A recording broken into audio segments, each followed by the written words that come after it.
Oi, pessoal do nono ano. A gente teve a nossa aula no Zoom hoje mais cedo, tá? Aí eu preparei o nosso capítulo 4 aqui, o resumo, e estou montando uns slides para colocar na nossa pasta também.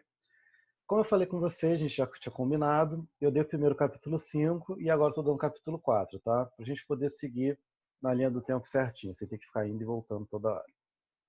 O capítulo 4 ele fala de totalitarismos. E o que a gente vai fazer? Nessa videoaula, eu vou explicar o resumão, as características principais, as semelhanças entre os regimes totalitários, tá? Na próxima terça-feira, eu vou especificar no Zoom cada regime totalitário, nazismo, fascismo italiano, stalinismo soviético, entre outros, tá? Essa vai ser a nossa tarefa no Zoom. E eu vou lançar uma videoaula ou corrigindo uns exercícios ou com material extra sobre a matéria, tá?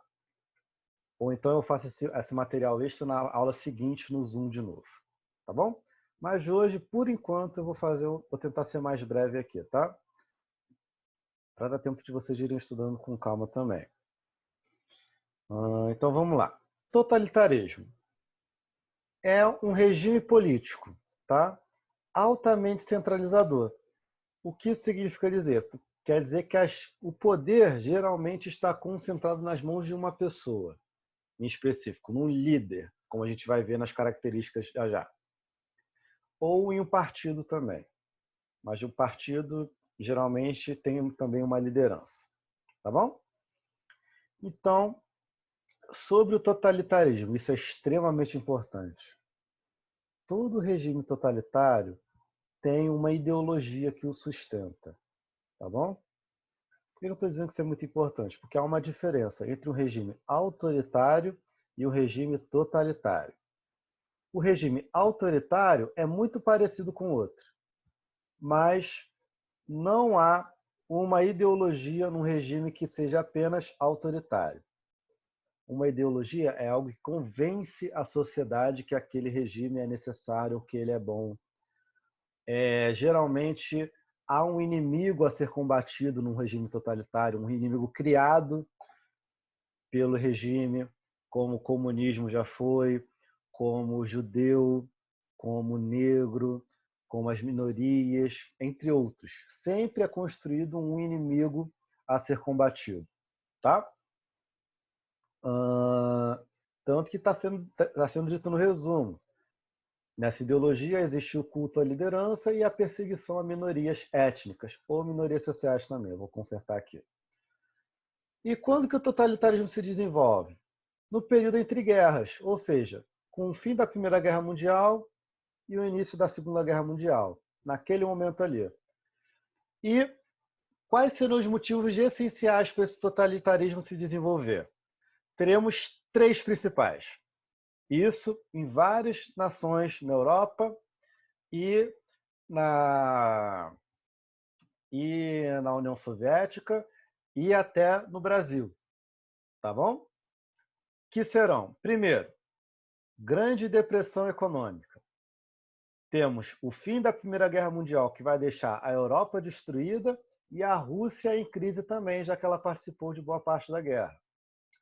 E temos a crise de 29, que vai ser a ruína do mundo capitalista até então.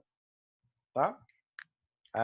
Os países europeus que estavam crescendo, tanto os vitoriosos da guerra, que saíram em condição um pouquinho melhor, mas também tão quebrados quanto os países que perderam a guerra, a Alemanha, principalmente, e a Itália, que apesar de ter trocado de lado no final da Primeira Guerra Mundial, também vai sofrer as represálias, tal como os países perdedores. Vai sofrer menos? Vai, mas vai sofrer também.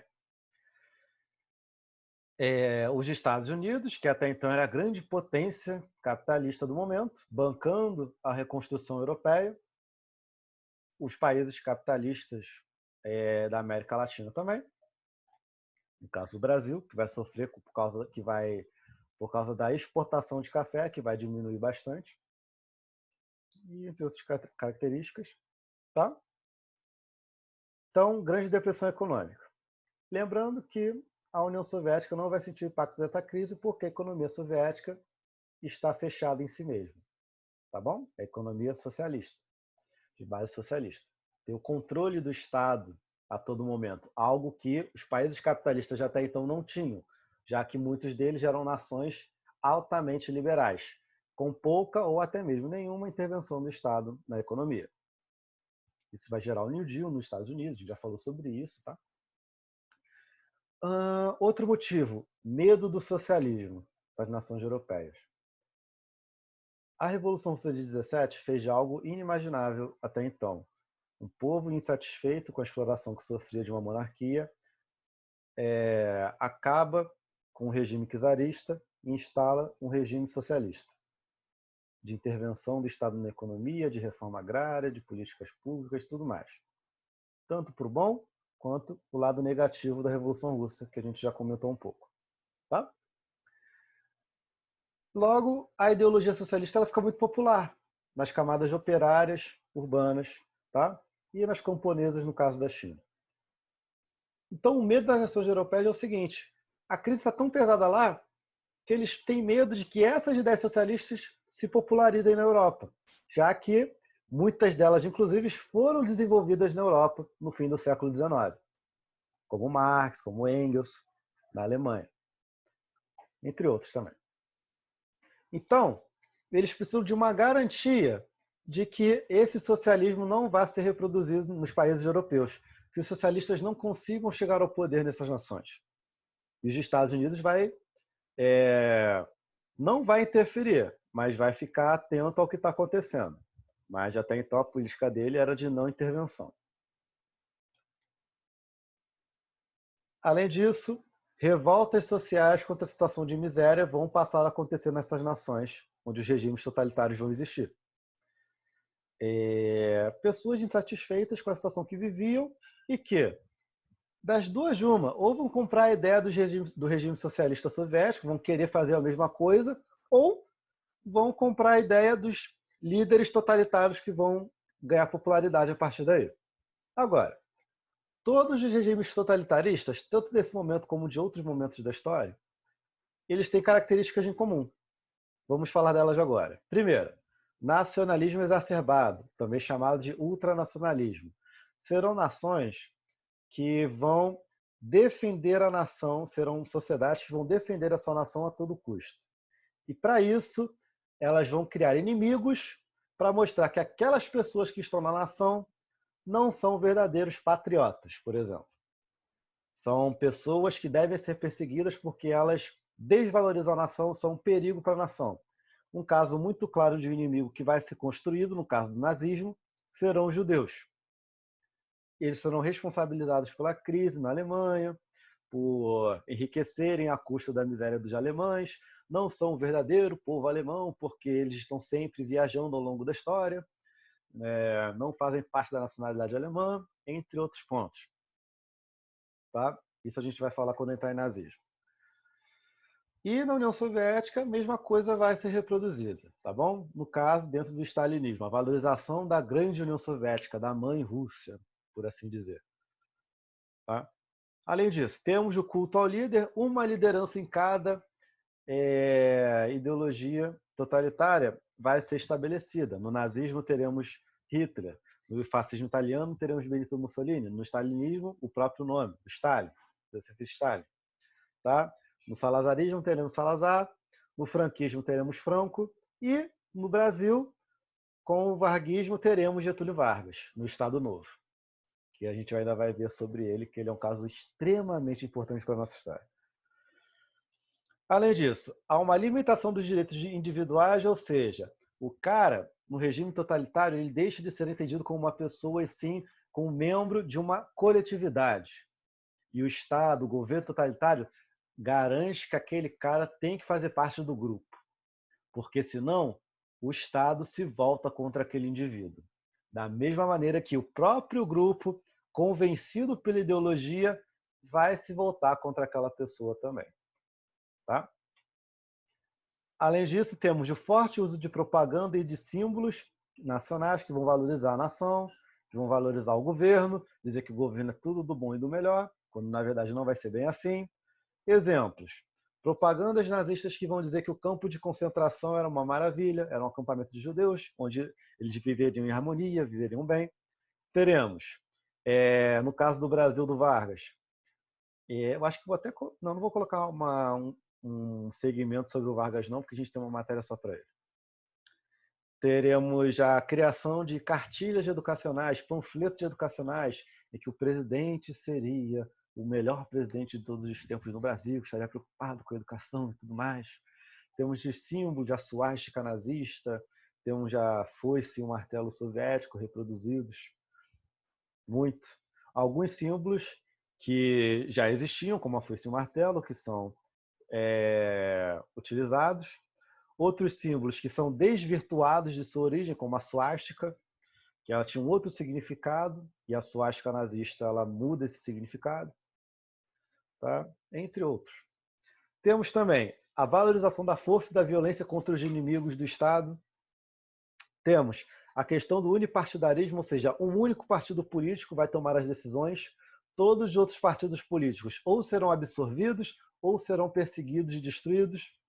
Teremos a intervenção total do Estado na economia, mas não de uma maneira comunista, por assim dizer, mas sim de uma maneira, por vezes, corporativista ou... basicamente corporativismo, que a gente vai discutir isso quando a gente falar dos regimes. Tanto que não é comunista, tirando o caso da União Soviética, é claro, que os regimes totalitários, em sua maioria, são anticomunistas, perseguem os comunistas. Então não mete essa ideia de que o partido nazista tinha social no nome, então por isso era de esquerda e blá blá blá. Não. Isso é só propaganda enganosa, tá bom, gente? A gente vai, quando chegar nessa parte de ver cada regime, eu vou falar sobre isso com vocês. Então, eles eram anticomunistas e, vejam só, também eram antiliberais. Mas não é por serem antiliberais que eles não estariam no espectro da extrema-direita, no caso. O stalinismo estaria no espectro da extrema-esquerda. Novamente, quando a gente chegar nos regimes, eu vou explicar isso mais a fundo. Tá bom? E, por fim, são estados altamente militaristas. Há uma valorização do exército para a proteção nacional muito forte. Eles se preparam, desde que chegam ao poder em suas respectivas nações, para uma guerra que estaria para acontecer. Então, no caso das nações perdedoras da Primeira Guerra Mundial, a Alemanha, no caso, estava...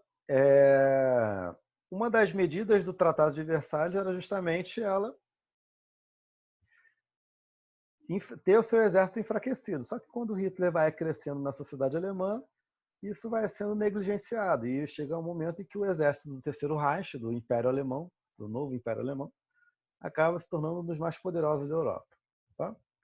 Essas são as características gerais dos regimes totalitários. Cada ideologia vai ter uma coisa de diferente ou outra. Algumas que vão separar profundamente ela das demais. Isso a gente vai ver na próxima aula, com mais calma, tá? A gente vai ver um material extra que eu vou trazer e tudo mais. Por fim, tem alguns exercícios que vocês vão ter que fazer para a próxima aula, tá?